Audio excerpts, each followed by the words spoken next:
Okay, let's unpack this one. Imagine a soccer match where one team isn't just winning, they're basically rewriting what dominance looks like. A jaw-dropping 6-0 thrashing that really sent shockwaves through the newly expanded FIFA Club World Cup.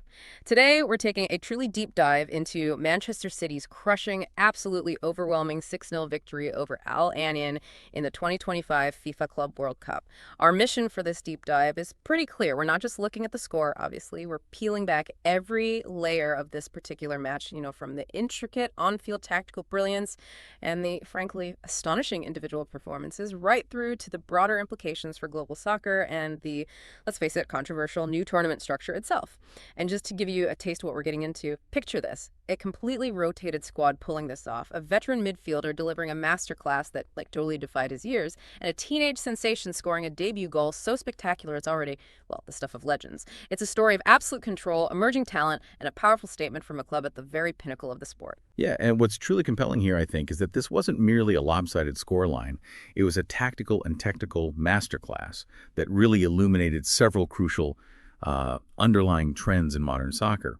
If we connect this to the bigger picture, it certainly raises some pretty significant questions about the indispensable value of squad depth, the strategic necessity of tactical adaptability, and indeed, the rapidly evolving landscape of international club competitions.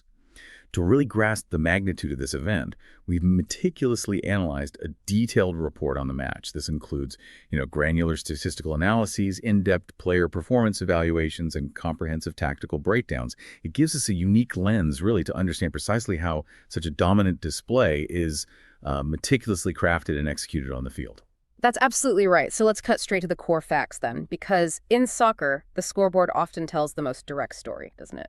The final score was Manchester City 6, Al Ain 0, 6-0. That isn't just a win, it's a categorical declaration. It was, as you rightly say, a crushing defeat for Al Ain. Indeed. And this isn't just a numerical outcome, right? It's a profound reflection of the immense disparities that can exist. Disparities in technical skill, tactical sophistication, and overall strength between teams from different confederations on this global stage. It wasn't just a victory for City, it was a clear statement of their intent and their capabilities, really setting a high bar for the rest of the tournament. Okay, so let's dig into the match essentials. This was a critical fixture in this new, expanded 2025 FIFA Club World Cup. Specifically, it was part of Group G in Round 2. The game itself kicked off on June 22, 2025.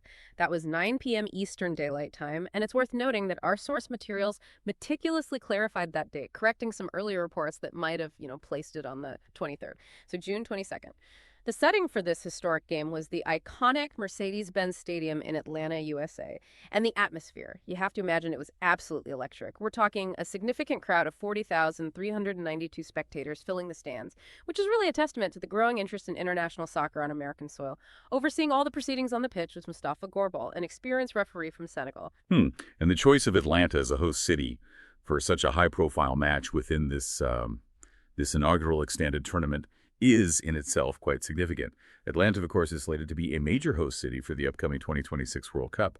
So this Club World Cup fixture, it effectively served as a crucial preliminary event, almost like a valuable dress rehearsal, showcasing not only the stadium's readiness to handle elite international soccer, but also the city's proven capacity for robust fan engagement and logistical execution. It lays important groundwork, I think, for future, even larger global soccer events in the U.S., demonstrating that the infrastructure and the fan base are indeed in place. Right. So what did this all mean for the tournament standings immediately after the final whistle? Well, the implications were pretty stark, to say the least. For Manchester City, this huge victory secured their early qualification for the knockout stages. Bang. Done. They're now tied with Juventus at a commanding 6 points in Group G, looking incredibly strong and certainly confirming their status as, early favorites, wouldn't you say? For Al Ain, however, the picture couldn't be more different. Brutal. They faced elimination from the tournament after 2 really tough losses in a row, conceding a staggering 11 goals across those matches and, perhaps even more painfully, scoring absolutely none themselves, 0. That outcome cemented their position squarely at the very bottom of Group G. So when we look at the tournament standings, it means one team is confidently marching on while another is unfortunately heading home early. Exactly. And this scoreline, as painful as it might be for Al Ain and their fans, it perfectly illustrates the immense and perhaps growing gap The gap in technical prowess, tactical sophistication, and overall squad depth between the established European powerhouses and even the champions from other confederations. It wasn't just a mere win. For Manchester City, it felt like a very deliberate statement of their unyielding quality and ambition. Furthermore, this result really underscores how critical early group stage performance truly is in this newly expanded format. With more teams and varied quality securing points early and decisively, especially against perceived weaker opponents, becomes paramount. There's simply no margin for error or a slow start if a team harbors ambitions of progressing deep into the competition. The expanded format allows for broader global representation, which is great, but also creates the potential for these wide scoreline differentials, presenting a real challenge for competitive balance. Okay, here's where it gets really interesting, and frankly, a bit mind-boggling when you think about it. How exactly did Manchester City achieve such a dominant victory? It wasn't merely about individual brilliance, though, let's be clear. There was plenty of that on display. It was a masterclass in tactical planning and, crucially, execution, spearheaded by none other than Pep Guardiola. Our source material vividly highlights Manchester City's truly revolutionary approach to this game, starting with what can only be described as a bold, almost audacious strategic move. Guardiola initiated a full squad rotation. He fielded an entirely different starting XC from their very first match against Wydad Casablanca. Think about that for a second. An entirely new team, from goalkeeper to striker, and they still managed to pull off a 6-0 win against a continental champion. This move emphatically demonstrates their immense, arguably unparalleled squad depth. It sends a message, doesn't it, that they have a second string that could probably be a first string for almost any other top club in the world. Absolutely. This full rotation isn't just about the practical aspects of resting players for future fixtures, though that's part of it, of course. It is a profound testament to Manchester City's truly unparalleled squad depth, and critically, Guardiola's almost unshakable faith in every single player's inherent ability to seamlessly execute his incredibly complex and demanding tactical system. What this means, in practical terms, is that they essentially operate with two top-tier starting 11s, each fully capable of performing at the absolute highest level. This is an incredible luxury in modern soccer, allowing for sustained periods of dominance across multiple competitions without a significant drop-off in quality or intensity. It speaks volumes not only about the extraordinary quality of their scouting and their youth development programs, but also the meticulous precision of their player integration strategies. Right. And diving deeper into that tactical genius, they started with what appeared on the surface to be a fairly standard 4-3-3 formation. Let's quickly name the specific lineup because it's worth noting. Ortega was in goal, a backline featuring Akanji, Kuzanov, Gvardiol, and the impressive new signing, Ivanuri. The midfield trio comprised Gonzalez, the ever-reliable Gundogan, and the captain for the day, Bernardo Silva. Up front, they had Nunes, the prolific Haaland, of course, and the exciting 19-year-old sensation, Echeverri. But here's the truly tactical genius part, as you mentioned. This 4-3-3 wasn't static in the slightest. Not at all. Our sources detail how it fluidly morphed into a 3-2-4-1 when Manchester City was in attack. What that effectively does is lead to what's known as a midfield overload. This means they push more players into the central attacking areas, basically outnumbering Allied in the most critical part of the field. This strategic shift allowed them to achieve complete and suffocating control of the game's rhythm, making it almost impossible for Allied to build anything from the back or even retain meaningful possession. It was masterclass in just dictating play. And on the opposing side, Allied attempted what you might call a desperate defensive struggle. They meticulously set up in a conservative 5-3-2 formation. Their clear objective was to try and limit City's attacks through a compact, dense defensive setup, featuring a 5-man backline and a disciplined 3-man midfield. The fervent hope was, presumably, to launch quick, incisive counterattacks whenever they managed to win the ball back, which wasn't often. However, facing City's relentless and sophisticated technical press, combined with their unwavering tactical discipline, Allied's defense just steadily crumbled throughout the match. This dense defensive approach, which might be effective against less fluid or technically proficient attacks, failed largely because City's fluid attack, with its constant movement and precise, incisive passing, simply carved them open time and time again. The sheer volume of high-quality chances City created, even against such a packed defense, really speaks to their offensive prowess and their ability to unlock even the most stubborn defensive blocks. This inevitably raises an important question, doesn't it? In a tournament explicitly designed to bring together global champions from diverse confederations, how realistically can non-European teams hope to bridge such a significant tactical and technical gap when consistently facing clubs of this unparalleled caliber? That defensive five-man backline, usually a formidable barrier, proved utterly insufficient against the multifaceted, constantly shifting threat that Manchester City presented. So true. Okay, let's walk through the game minute by minute then, because each goal tells a vivid story of Manchester City's relentless control and, frankly, their clinical finishing. The first half was all about establishing undeniable authority. It took Manchester City just 8 minutes to open their account. 8 minutes. Ilkay Gundogan, with a moment of pure class, delivered the opener. It was such a clever chip shot, executed with exquisite technical finesse, wasn't it? From the right side of the penalty box, curving perfectly and almost teasingly over Allianz's outstretched goalkeeper, Isa.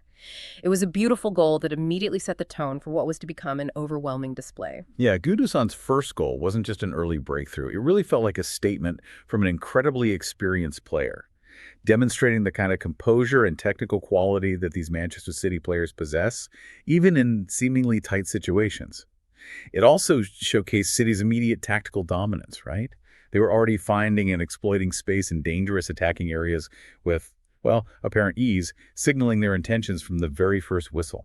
And then, in the 27th minute, we witnessed a moment of pure, unadulterated brilliance from Claudio Echeverri. Wow. This was a truly stunning display of raw talent. The 19-year-old Argentine, making his mark, unleashed a direct free kick from the very edge of the box. I mean, a literal bullet that just screamed into the top right corner of the net. Unstoppable. What made this moment even more incredible and memorable is that it was his debut goal for Manchester City. Imagine that. Your first start for one of the biggest clubs in the world, your first goal, and it's a world-class free kick that leaves everyone absolutely breathless. It was a sign, surely, of things to come from a truly prodigious talent. Definitely. Echeverri's goal in particular vividly highlights the sheer depth of emerging talent that Manchester City is not only acquiring, but also, crucially, nurturing. To witness a 19-year-old step onto such a grand stage, making his debut for a new team, and then execute a free kick of that unparalleled quality, it speaks volumes. Volumes about both his immense individual ability and the club's incredibly astute global scouting network. It was more than just a goal. It felt like a tantalizing glimpse into the very bright future of the team, demonstrating their long-term vision for sustained success. Couldn't agree more. And just to emphatically punctuate the first half, in stoppage time, a VAR intervention confirmed a penalty for Manchester City. Erling Haaland, cool as you like, stepped up to the spot and calmly converted, sending the goalkeeper the wrong way and making it a commanding 3-0 lead at halftime. Game pretty much over, right? The halftime statistics further reinforce City's total and utter control. They commanded a staggering 74% possession. Yeah. 74%. They registered 12 shots on goal compared to Allianz's mere 3 shots. It was complete, unadulterated domination, setting a really ominous precedent for the second half. Yeah, that halftime score, dramatically compounded by those statistics, effectively sealed the match as a contest, didn't it? City's remarkable ability to maintain such high possession figures and generate so many high-quality shots, even against a team that was clearly attempting to sit deep and defend in numbers, is a powerful testament to their relentless attacking philosophy. It's not simply about having the ball. It's about their precise, purposeful, and incisive use of possession to consistently break down defensive barriers. Exactly. And the second half saw Manchester City maintain their sustained pressure and continue their clinical finishing. They refused to let up, even despite their comfortable lead. In the 73rd minute, Ilkay Gundogan completed his brace, scoring his second goal of the match. It was another composed and intelligent finish from inside the box, beautifully assisted by Bernardo Silva, further showcasing that even with significant lead, City was not content to merely coast. Their hunger for goals and their commitment to their game plan remained completely evident. Right. And what's truly fascinating here is how Manchester City didn't just score early and decisively. They maintained their intensity and continued to execute their intricate game plan with unwavering precision, even with that remarkably comfortable lead. This speaks volumes about their professional mindset and indeed Guardiola's relentless insistence on perfection, regardless of the scoreline. Many teams in a similar position might ease off, maybe conserve energy or simply play out the clock, But City continued to press, continued to create, and continued to score. This sustained pressure is a real hallmark of their elite mentality. Definitely. Then, in the 84th minute, Oscar Blee found the back of the net, marking a truly welcome return to goal-scoring form for him. He expertly cut in from the left wing before unleashing his shot. This was a significant moment for Bobb, personally, as it was his first club goal since way back in January 2024. So definitively signaling his return to the kind of goal-scoring rhythm that Manchester City expects. Great to see. And finally, in the 89th minute, Rayan Cherki provided the debut delight. Assisted by Haaland, his goal sealed the emphatic 6-0 victory. And, like Echeverri, it also marked his debut goal for the club. What a way to introduce yourself to the City fans. The impressive variety of goal scorers, too, ranging from the established world-class talents like Gundogan and Haaland to the exciting young prospects like Echeverri, Bobb, and Cherki. It powerfully showcases the diverse facets of City's attacking prowess. It demonstrates unequivocally that scoring threats can materialize from virtually anywhere on the pitch, making them incredibly difficult to predict and defend against. They are not reliant on a single individual for their scoring output, but rather it's a collective effort across the entire squad. Okay, so if the scoreline delivers the clear outcome, the statistics provide the granular detail of how it all happened. And these numbers, quite frankly, they paint a picture of total, unadulterated, and just overwhelming control. Let's examine some of the most striking statistical disparities. Possession, for instance. Manchester City commanded a staggering 77% of the ball compared to Al Ain's paltry 23%. 77%. That's a massive, almost unheard of indicator of game control, truly suffocating the opponent. And these statistics aren't merely figures on a page, are they? They represent a granular breakdown of Manchester City's overwhelming tactical superiority. The sheer dominance and possession isn't just about, hogging the ball. It's about systematically denying the opponent any opportunity to build attacks, relieve defensive pressure, or even establish any rhythm whatsoever. It's a completely suffocating style of play that fundamentally dictates the terms of engagement. And what about the shot count? Manchester City registered an incredible 21 shots in total, with 11 of those finding the target. 11 on target.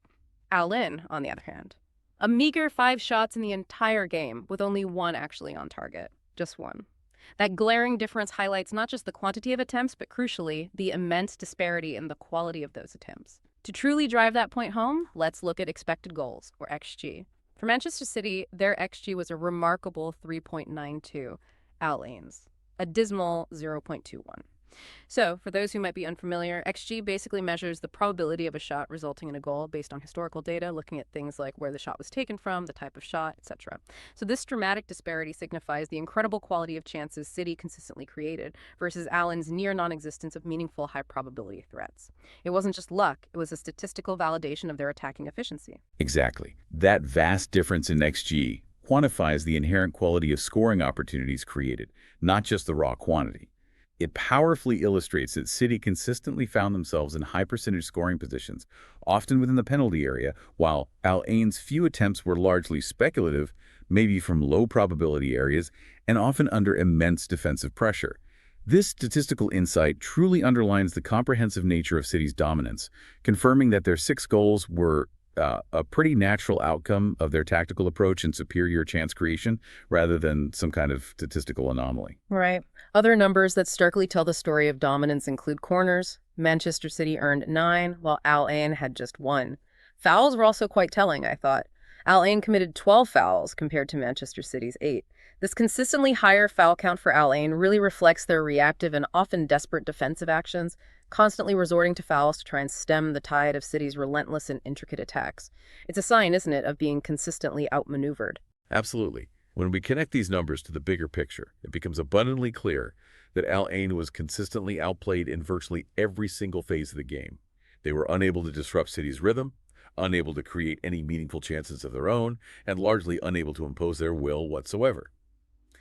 That higher foul count for Al Ain isn't just about aggression. It's often a telltale sign of a team being constantly outmaneuvered, resorting to tactical fouls to break up play simply because they couldn't win the ball cleanly through traditional defensive means. It speaks to a fundamental inability to cope with City's dynamic play. Even in the goalkeeping department, the numbers snarkily reflect the one-sided nature of the match. Manchester City's keeper, Ortega for instance, only needed to make a solitary save, 1 save, to secure his clean sheet.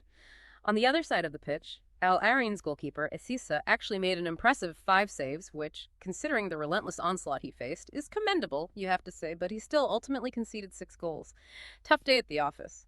And while specific team passing data isn't always publicly given in detail, we can certainly infer Manchester City's incredibly high accuracy from their overwhelming 77% possession. But we do have a specific gem of a stat.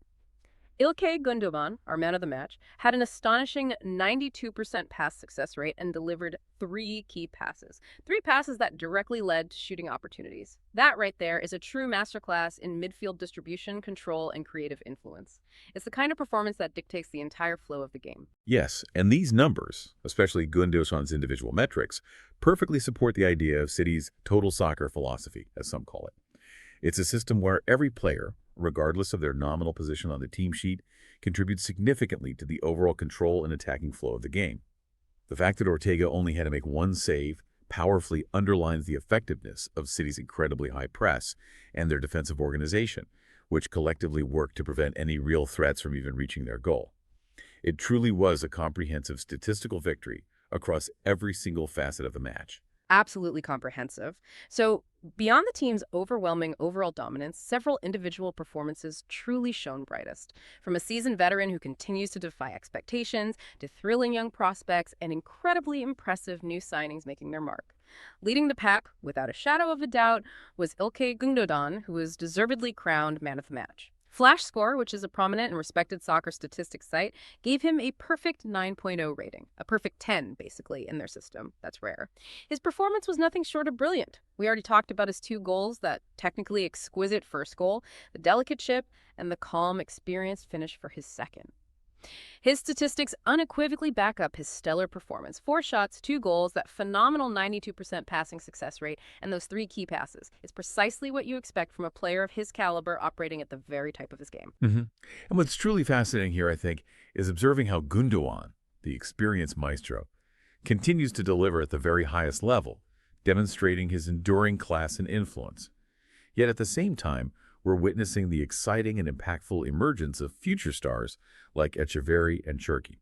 This dynamic speaks powerfully to Manchester City's incredibly comprehensive talent pipeline. They aren't just buying top-tier talent.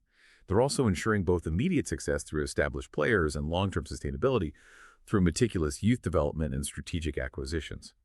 It's about having a system that can continuously produce and seamlessly integrate top-quality players year after year. And Pep Guardiola himself was absolutely effusive in his praise for Gundogan, wasn't he? Yeah. Calling him an exceptional player, exceptional in every way.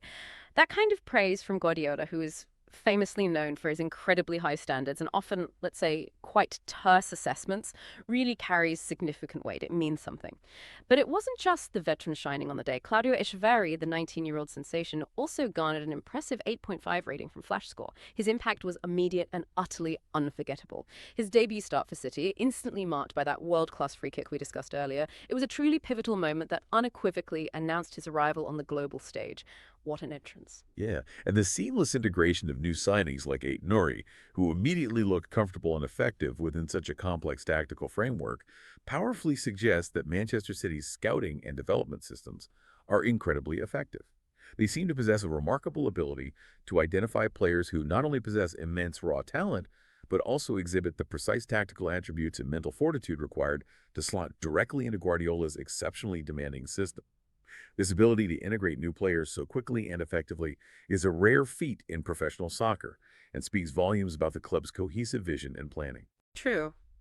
There was one brief note of concern for Echeverri, however. He had a preventative substitution at halftime due to what was described simply as ankle discomfort. This decision by Guardiola clearly showcased his careful approach to player care, prioritizing the long-term well-being of his young talent over, maybe pushing for more goals in an already comfortable lead. Sensible management. And then there's Rayan Cherki, another truly impressive debutant who also received an 8.5 rating. As a new left back, he was excellent in both attack and defense, creating multiple threats down the flank and seamlessly integrating into City's complex system. Looked like he'd been there for years. Guardiola praised him highly too, saying he played very well. This was his first game for City, but he's played many years in the Premier League, highlighting his existing experience, which clearly helped. That combination of established brilliance and promising youth talent is undeniably key to City's sustained dominance. Echeverri's immediate impact, despite his tender age, clearly highlights the exceptional raw talents they're consistently bringing into the club. Furthermore, Guardiola's careful management of his ankle discomfort perfectly demonstrates a long-term vision for player development, unequivocally prioritizing health and long-term potential over any short-term gains. It truly exemplifies a holistic approach to squad management, ensuring players are nurtured and protected for the future. And the substitutes truly made an undeniable impact as well, underscoring the remarkable depth we've been discussing throughout this deep dive. Rayan Cherki, the 21-year-old French international, came on and scored on his debut, immediately demonstrating his huge potential and earning a solid 8.0 rating for his cameo. Oscar Bobb also ended his recent goal drought, scoring for the club for the first time since January 2024, definitively signaling his return to form, and he got a 7.5 rating. Good for him. Even Rodri, arguably one of their most crucial players, was carefully eased back into action. He played 30 minutes to gradually regain match fitness without being rushed back too soon after injury.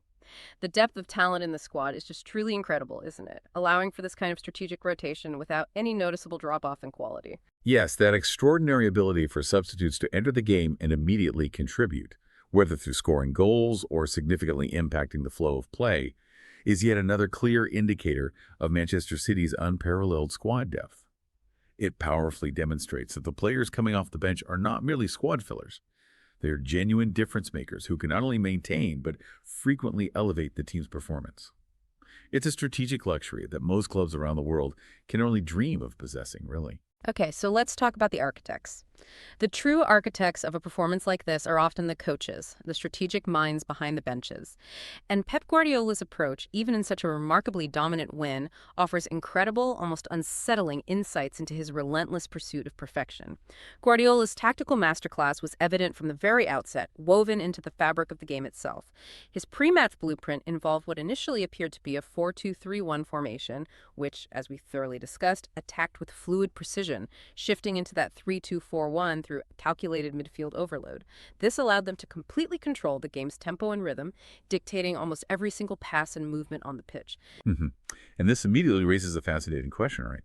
What kind of coach, after achieving such a dominant 6-0 victory, still finds cause to lament not scoring an additional goal?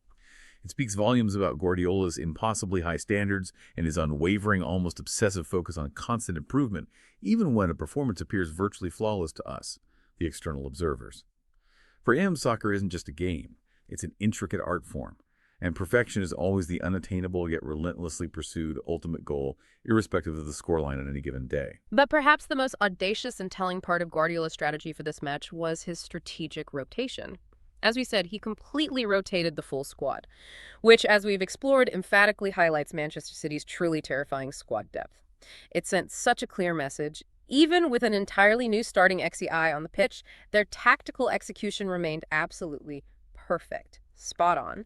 It's a testament, really, to the consistency and rigor of their training methodology and the player's deep, almost instinctive understanding of his complex system. Every player knows their role. And his in-game management was equally nuanced and insightful. That preventative substitution of Echeverri due to ankle discomfort showed a clear priority for player health and long-term well-being over maybe pushing for more goals in an already comfortable lead. The careful approach of easing Rodri back into action with 30 minutes on the pitch, and then witnessing the immediate positive impact of substitutes like Bobb and Cherki scoring, all collectively underscore his tactical wisdom, his foresight, and a holistic understanding of player management across a long season. Yeah, this meticulous level of detail in squad management and tactical adaptability, even when comfortably leading 3-0 at halftime, is precisely what truly sets Guardiola apart from so many of his peers. He's not simply managing the current game in isolation. You get the sense he's orchestrating a broader campaign, considering the entire tournament, and indeed optimizing for the entire season ahead. It's an intricate process of micromanaging every single player, every single moment, and every potential scenario to achieve peak performance across multiple fronts, consistently. And what's truly astonishing about Guardiola, as we touched on, is his post-match reflection. Despite a comprehensive 6-0 demolition, he was surprisingly, almost shockingly, self-critical. He stated he was not entirely satisfied with the performance, and even went so far as emphasizing, quote, "We need to improve. The team did not play at their highest level." Can you believe that? After winning 6-0, he even expressed a perfectionist's regret over not scoring a 7th goal. That's just peak Pep, isn't it? And as we mentioned, he reiterated his high praise for Gundogan, once again calling him an exceptional player, exceptional in every way. That contrast tells you everything you need to know about his relentless, uncompromising mindset and his pursuit of tactical and technical excellence. It really does. And this perspective also highlights the immense psychological pressure and the vast technical chasm that non-European teams inevitably face when encountering a club operating at Manchester City's unparalleled level on a global stage like this. For Al Aina's coach, Ilkay Gundogan, the dilemma was immense and, let's be honest, virtually insurmountable. His team's approach was that compact defensive 3-5-2 formation, explicitly designed for a low-block defense, meaning they kept players deep in their own half, close to their goal, trying to make it incredibly hard for City to penetrate and hoping for quick counters. But it completely failed against City's technical and tactical pressure. They simply couldn't get out of their own half consistently, let alone launch any meaningful counterattacks. Al Ain players themselves acknowledged the profound mental aspect afterwards. One was quoted saying, "Maybe because of tension and anxiety, we didn't show our best qualities." This speaks volumes, doesn't it, about the sheer psychological burden and the overwhelming nature of facing a team like City. It's a challenge that goes way beyond just physical or technical prowess. Definitely a mental challenge, too. So broadening the scope a bit, this particular match wasn't just another game in the calendar. It carries significant historical weight, especially given the radical overhaul of the FIFA Club World Cup format. The 2025 tournament is notable as the very first expanded version of this competition. It grew exponentially from a traditional 7 teams to a massive 32, adopting a full-fledged World Cup-like format. That's a monumental leap in scale and ambition for FIFA, you have to say. And with that scale comes unprecedented financial incentives. Our sources reveal that total prize money for this revamped tournament is a staggering $1 billion. $1 billion. That unequivocally makes it the highest-paying club tournament record in soccer history, by far. FIFA president Gianni Infantino himself emphatically called it a historic moment for club soccer, underscoring the grand vision behind this huge expansion. And what's truly fascinating here, I think, is the inherent tension.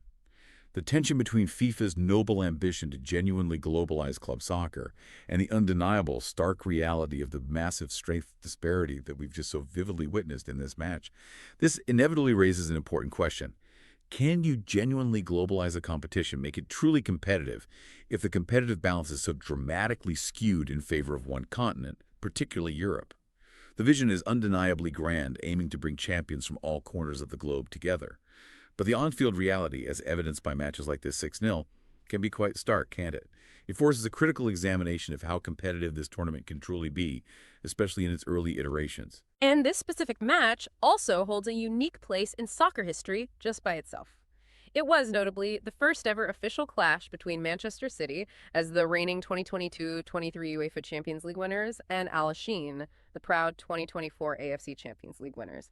So this was a true, undisputed, cross-continental champion showdown, a unique meeting of the best from 2 different worlds of soccer, at least on paper. And the fact that it was staged in the USA serves as a direct and very important preview for the much-anticipated 2026 USA-Canada-Mexico World Cup.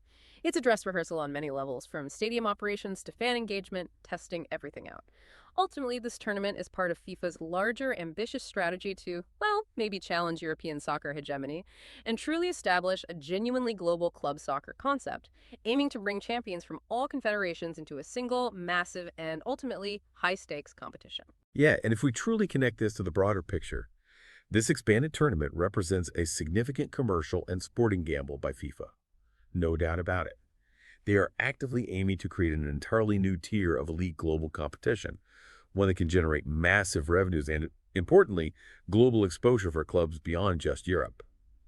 However, the early results, particularly games like this one, vividly highlight the inherent challenges ahead. Challenges in balancing competitive integrity with the lofty goal of global participation. The intent behind this new format is undoubtedly noble, wanting more global reach, but the execution and the evolving competitive dynamic are still very much in a developmental phase. And there will surely be many lessons learned from matches such as this one. So, how did the world react to such a remarkably lopsided victory? The media, the fans, the soccer experts, everyone had their say, reflecting a complex mix of awe, palpable excitement, and maybe even some underlying concerns. International media was incredibly quick to react, as you'd expect. ESPN, for instance, highlighted City's almost uncanny ability to crush opponents, even when fielding a completely different lineup. That was a key theme. The Athletic, another respected sports outlet, went even further, suggesting that City unequivocally possesses 2 full squads capable of going deep into tournaments, which, let's be honest, is a terrifying thought for their competitors worldwide. The general sentiment across the board was that this match definitively marked a decisive return to dominance for Manchester City on the global stage, reaffirming their status. Right, and this varied response truly raises an important consideration, I feel. While the match undeniably showcased Manchester City's incredible prowess and depth, the somewhat polarized fan reactions underscore a core tension inherent in this new tournament format. FIFA's walking a tightrope, aren't they? Attempting to balance the desire for truly global participation with the undeniable need for genuinely competitive matches week in, week out. It's a delicate balance to strike, ensuring the tournament remains consistently engaging and compelling for a broad, diverse international audience, not just showcasing blowouts. Interestingly, Chinese sports media in particular focused heavily on the one-sided nature of the game, emphasizing the clear and perhaps growing strength gap between European and Asian soccer champions. They also expressed a particular fascination with Echeverri's stunning free kick that was a big highlight for them, and even more so with Guardiola's post-match revelation about the young player's unwavering dedication to practicing that specific set piece. That kind of personal touch revealing the behind-the-scenes work really seemed to resonate. As for fan reactions on social media, they were somewhat polarized, as you might expect. Manchester City fans were understandably ecstatic, right? Excited by the new signings, especially Echeverri's technical display, and they heaped praise on Guardiola's audacious rotation strategy. Fair enough. However, other fans, particularly those not cheering for City, were quick to question the competitiveness of the match itself. They expressed real concerns about the overall quality of the expanded Club World Cup due to what they perceived as an undeniable and perhaps insurmountable skill gap between the top European teams and their counterparts from other confederations. Yet despite the lopsided scoreline, football experts generally maintained a remarkably positive view of the broader implications, looking beyond just this one result. They saw this cross-continental dialogue, even with such a result, as broadly beneficial and positive for global soccer development in the long run. Manchester City, in their analytical view, provided a crucial learning benchmark for other teams around the world. Their professionalism, their tactical sophistication, their technical level. It serves as an aspirational example. And Al Ayn's participation, alongside other non-European teams, fundamentally embodies the very spirit and stated goal of the Club World Cup, to genuinely make soccer truly global. Ultimately, while the immediate result might understandably seem anticlimactic for some viewers, the long-term value of this tournament lies precisely in providing a high-profile platform for broader footballing exposure, invaluable learning experiences, and crucial growth for clubs across different confederations.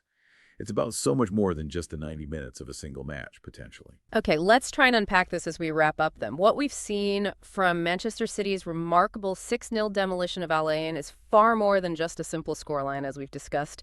It's a perfect, almost textbook illustration of dominant squad depth, a masterclass in tactical mastery, and the incredibly exciting emergence of new, potentially world-class talent, all playing out on the grand, newly expanded stage of the FIFA Club World Cup.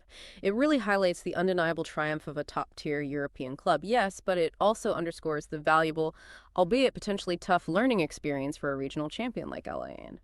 And it certainly leaves us with lingering, fascinating questions surrounding the long-term future and the competitive balance of global club soccer as this expanded tournament format finds its feet and evolves. Yeah, it really does. And this indeed raises a truly important and ongoing question for everyone involved in the global game.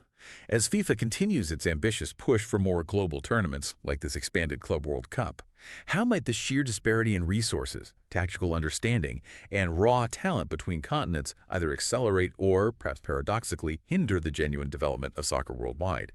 And maybe even more intriguingly, what unexpected tactical innovations or revolutionary approaches might ultimately emerge from the intense pressure of competing at this new, highest global level for clubs who are consistently challenged by such formidable opponents? That's something really interesting to watch out for.